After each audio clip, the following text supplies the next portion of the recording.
쌤의 거꾸로 한국사 시즌 2 유교적 통치체제 정비 그 두 번째 시간입니다. 조선의 통치체제 정비 과정에 대한 설명을 이번 강의에서 다 못 끝내서 조금만 더 연장해서 하도록 하겠습니다. 군사제도와 관리등용제도, 교육제도 등에 대해서 살펴볼 텐데요. 먼저 조선의 군사제도는 양인 개병제, 양인이면 모두 군대 가야 된다라는 거죠. 16세에서 60세 미만, 59세라고까지 할 수 있겠네요. 60세 미만의 양인 남자는 모두 군역의 의무를 지게 된다. 현역 군인으로 복무하는 정군과 그 다음에 이 정군이 군대 가 있는 동안 그 비용을 부담하게 될 보인 2명, 이렇게 해서 정군 1명과 보인 2명으로 구성됐다고 합니다. 이거 안 했네요. 풀쌤이 웃고 있네. 오늘 세 번째 시간 203. 계속할게요. 그래서 이거 좀 생각해 보면 정군 하나에 보인 둘이라고 하는 것은 16세에서 60세 미만의 양인 남자가 한 집안에서는 보통 3, 4명은 되죠. 예전에 좀 일찍 장가 갔으니까 60세 안 되는 할아버지, 그리고 40대 안 되는 아들, 그 다음에 7세의 손자까지 3대가 사는 경우가 많은데, 쉽게 말해서 한 집안에서 1명 정도 군대 가면 나머지 2명이 이제 군대 가는 대신에 집안 살림을 책임져라, 이런 의미라고 생각하시면 될 것 같습니다. 군사 조직은 중앙군과 지방군으로 나눠지는데요. 중앙군은 5위, 주로 궁궐과 서울 수비를 맡았고요. 지방군은 영과 진에 배치되어 있다고 해서 영진군이라고 합니다. 녹색 하트가 보이네요. 영진군으로 구성되어 있고 육군과 수군으로 나뉘어지는데, 주로 전라 좌수 영, 전라 우수 영, 이렇게 바닷가 쪽에 수군이 배치되고 영에 배치가 되고 무슨 진 해서 각곳 곳곳의 진관에 이제 육군이 배치가 됩니다. 수군이 아무래도 위험해서 많이 꺼렸다고 합니다. 방어 체제는, 군사 체제는 진관 체제입니다. 진관 체제는 나중에 계승 방략 체제로 바뀌게 되기 때문에 좀 구분해서 알아둘 필요가 있을 것 같습니다. 지역 단위 거점 방어 체제인 진관 체제는 도의 지방군을 진관으로 여러 개의 진관으로 나눠서 그 진관에서 그 지역을 책임지고 방어를 한다는 것입니다. 그래서 하나가 무너지더라도 다른 진관에서 또 버티고 할 수 있는 거죠. 교통통신제도로 위급 사태를 알리는 거, 낮에는 연기 올리고 밤에는 불꽃 올리고 뭐죠? 예, 그렇죠. 아이고, 이거 무슨 제도? 봉수제도, 봉화를 띄우는 거. 그 다음에 말 타고 열심히 뜨그득 급한 거 통신 보내야 되죠. 곳곳에다가 뭘 둡니까? 역을 둬가지고 물자 수송 및 통신에 활용한다. 역참제도. 그리고 이제 배에다가 세금 운반해야죠. 좋은 선, 좋은 제도, 이런 제도 등이 교통과 통신제도로 있었다. 관리등용제도를 살펴볼까요? 조선의 관리등용제도는 꼭 알아둘 필요가 있죠. 왜 그렇습니까? 어떤 면에서 그렇습니까? 지우자. 일단 이것부터 지울게요. 18바이 지우자. 고려시대까지만 해도 무과가 없었는데, 조선은 무과가 실시됨으로써 문무 양반제도가 완성된 나라.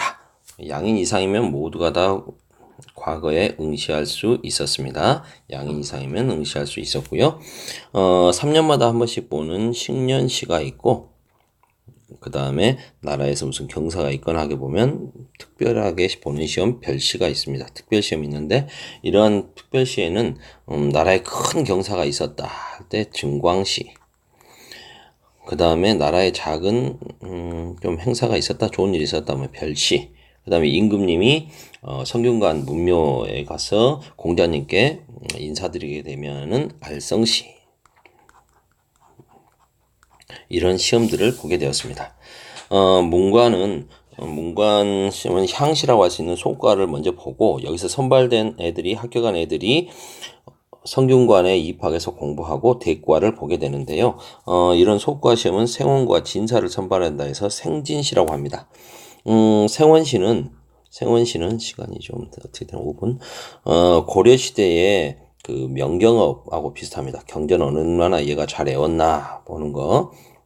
명경과라고 그래서 할 수가 있겠고요. 명경업과 유사하다.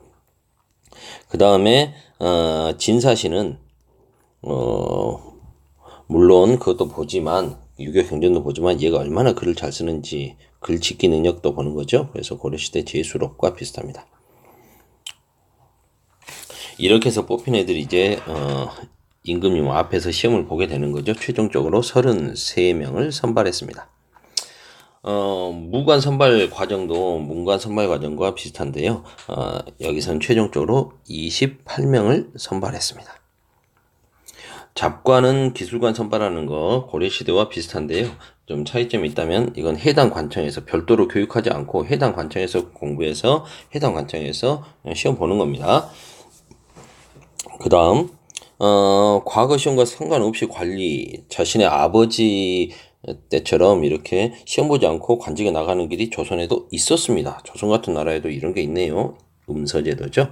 다만 고려와 차이점은 무엇일까요? 고려에서는 5품 이상이었죠. 근데 조선에서는 아주 축소됩니다. 2품 이상의 고위 관직에 자제여야만이 음소로 나갈 수 있죠. 대상이 축소됐다. 그리고 이렇게 해서 음소로 나간 애들은 높은 관직에 오를 수 없었습니다. 고위직으로 승진하려면 다시 대과를 합격을 해야 됩니다. 그래서 조선이라고 하는 나라는 고려에 비해서 그렇죠. 개인의 능력이 중시되는 나라. 좀 더 관료삘이 나는 나라. 이렇게 좀 관료주의적인 성격을 보이는 것은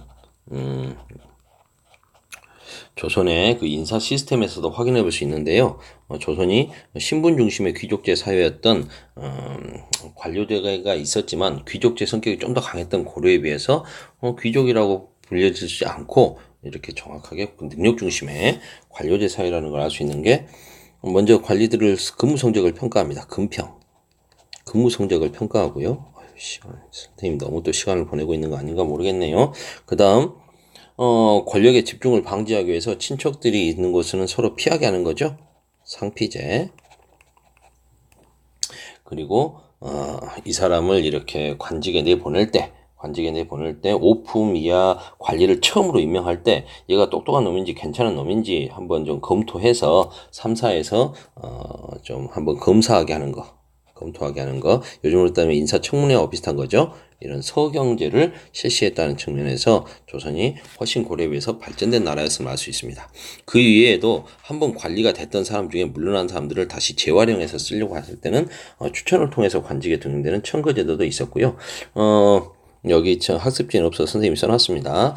하급 실무직 채용. 이건 이제 필기시험이 아니라 실기로 간단하게 면접이나 실기를 통해서 선발하는 하급 관리 뽑는 취재라는 것도 있었습니다. 취재에도 녹색 하트가 있네요.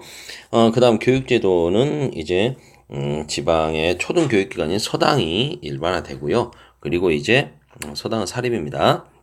왜냐하면 개인이 자기 집에다 차리는 거니까. 그 다음에 이제 중학교라고 할 수 있는 사부학당. 이 서울에 있습니다. 그래서 동서남 중부 뭐 이렇게 해가지고 사부학당이 있고요. 그리고 이제 지방에서의 중등교육기관이라고 할 수 있겠네요. 향교가 있다면 이제 고등교육기관으로서는 서울에는 성균관, 지방에는 서원이 있었다. 아까 말씀드렸죠. 기술교육은 해당 관청에서 실시한다. 보완한 건데 이것도 거의 구분이네요. 오늘은 여기까지. 녹색이 2개 있었습니다. 녹색 하트.